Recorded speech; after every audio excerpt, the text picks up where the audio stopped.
Mga kababayan, alam nyo ba na may napakalaking balita para sa ating mga seniors? Isang dagdag na 5,000 ang maaaring asahan ng mga GAEDO pensioners ngayong Nobyembre. Pero teka, hindi lang ito tungkol sa dagdag na halaga. Sa video na ito, sasabihin namin kung paano makakaapekto ang pension hike na ito sa ating mga kababayan at ano ang tunay na ibig sabihin nito para sa inyo at sa inyong pamilya. Manood hanggang dulo para malaman ang mga hakbang para masiguradong kasama kayo sa inaasam na benepisyo na ito. Mga kababayan, kung gusto nyo pang makasigurado na hindi nyo mamimiss ang mga susunod pang updates tungkol sa mga benepisyo, pagtaas ng pensyon, at lahat ng importanteng balita para sa ating mga Pilipinong senior, huwag kalimutang mag-subscribe sa aming channel. Sa bawat bagong anunsyo mula sa RAEA at iba pang ahensya, kami ang unang magbibigay sa inyo ng kumpletong impormasyon, tips, at mga hakbang para masulit ang inyong mga benepisyo. Kaya't hit that subscribe button at on ang notification bell para lagi kayong una sa balita na makakatulong sa inyong pang-araw-araw na buhay. Magandang araw po sa lahat ng ating mga senior citizens at sa kanilang mga pamilya. Ngayong araw, isang mainit-init na balita ang ating ibabahagi. Alam ko pong matagal ninyong hinintay ang ganitong magandang balita, at ito ay isang panibagong pag-asa para sa ating mga senior citizens. Ang Social Security System, o RAS, ay nag-anunsyo ng isang panukalang 5,000 na pagtaas sa pensyon ng kanilang mga miyembro. Tama ang narinig ninyo, 5,000 piso na dagdag sa buwanang pensyon ng mga retiradong Pilipino. Kaya't kung interesado kayong malaman ang buong detalye, at kung paano ito makakatulong sa inyong mga gastusin sa araw-araw, siguraduhing manood hanggang sa dulo ng video na ito. Sa ilalim ng bagong panukalang ito, layunin ng NHA na magbigay ng mas malaking suporta sa ating mga lolo't lola na umaasa sa kanilang pensyon para sa pang-araw-araw na gastusin. Alam natin na ang bawat pisong dagdag sa pensyon ay napakahalaga, lalo na sa pagharap sa mga gastusin tulad ng pagkain, gamot, at iba pang pangangailangan. Isipin nyo na lang, isang buwan, may dagdag na 5,000, at kung ipagpapatuloy pa ito, malaking tulong ito para masiguro na ang mga senior citizens ay mabibigyan ng mas maginhawang pamumuhay. Bukod sa bagong pension hike, ang NAEA ay mayroon ding mga programa at inisyatibo na nagsisilbing suporta sa mga senior citizens. Halimbawa, ngayong Nobyembre, nagpatupad ang SS ng maagang pagkredito ng pensyon para sa mga miyembro.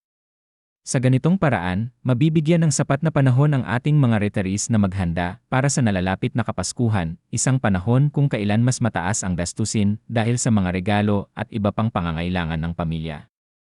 Ang mga benepisyo para sa buwan ng Disyembre ay magsisimulang ay kredito sa unang bahagi ng buwan, kaya't hindi na kailangan pang maghintay ng matagal ng ating mga pensioners.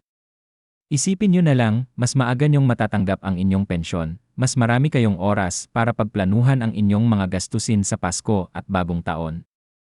Ngayon, ang tanong ng marami, paano ba nakakaapekto ang pagtaas na ito sa ating mga senior citizens? Alam nyo, sa pagtaas ng presyo ng bilihin, lalo na ang mga pangunahing pangangailangan tulad ng bigas, gamot, at bayarin sa kuryente, isang malaking ginhawa ang dagdag na pensyon para sa mga lolo at lola. Maraming Pilipinong senior citizens ang umaasa sa kanilang buwanang pensyon para sa mga ito, kaya't ang 5,000 na dagdag ay maaaring maging malaking kaibahan. Imbes na magtipid ng sobra, magkakaroon na ng sapat na budget para sa mga pangangailangan, o baka naman magkaroon pa ng konting panggastos para sa mga bagay na minsan ay sinasantabi na nila, gaya ng mga gamot o vitamins para masiguro ang kanilang kalusugan. Bukod pa rito, gusto rin nating bigyang diin ang papel ng NHA sa pagkakaroon ng mga online at mas modernong paraan ng pagkuha ng benepisyo. Para sa mga seniors na hindi na kayang pumunta pa sa RAEA office, malaking tulong ang mga digital na paraan ng pagproseso ng benepisyo tulad ng RAEA Online Portal. Sa pamamagitan nito, mas mabilis at mas madali ang pagproseso ng kanilang mga dokumento. May mga disbursement account na maaari na nilang gamitin upang maiwasan ang pila at abala sa pagtanggap ng kanilang mga benepisyo. Napaka-importante ng teknolohiyang ito, lalo na sa mga panahong hindi madali para sa mga seniors na lumabas ng bahay. Hindi rin natatapos ang tulong ng NHA sa pensyon lamang. Kasama sa kanilang mga benepisyo ang pangkalusugan, kaya't siguradong mas nagiging handa ang ating mga lolo at lola sa mga hindi inaasahang pangyayari. Sa pamamagitan ng pensyon, mas nagiging kampante sila na may tulong sila sa oras ng kanilang pangangailangan. Bukod pa rito, para sa mga retirees na maaaring may mga utang o loan sa RES, sinisikap ng ahensya na magbigay ng mga opsyon para sa mas magaan na pagbabayad. May mga loan restructuring options na nagpapahintulot sa mga pensioners na magbayad ng mas mababa buwan-buwan para hindi masyadong mabigatan ang kanilang pensyon. Nais ng NES na masigurong lahat ng kanilang miyembro, lalo na ang ating mga senior citizens, ay hindi lamang makakatanggap ng benepisyo, kundi makakaranas din ng magandang serbisyo. Ang pag-anunsyo ng 5,000 na pagtaas sa pensyon ay isa lamang sa maraming hakbang na kanilang ginagawa upang masiguro ang kaginhawahan ng ating mga retirees. Ang mga ganitong benepisyo ay resulta ng patuloy na pagsusuri ng ISA sa mga pangangailangan ng mga miyembro nito at sa kanilang pagsisikap na tugunan ang mga ito. Napaka-importanteng ipaalala rin sa lahat ng ating mga viewers na ang mga pondo ng ISA ay mula sa mga kontribusyon ng lahat ng miyembro. Kaya naman mahalagang magpatuloy sa pagbabayad ng kontribusyon upang masiguro na may sapat na pondo para sa hinaharap. Ang bawat kontribusyon ay isang hakbang patungo sa mas magandang kinabukasan, hindi lamang para sa miyembro, kundi para rin sa lahat ng mga umaasa sa REA. Sa mga mas batang miyembro na nanonood ngayon, makikita niyo kung gaano kahalaga ang regular na pagbabayad ng kontribusyon para sa inyo at sa inyong pamilya sa oras ng pagreretiro.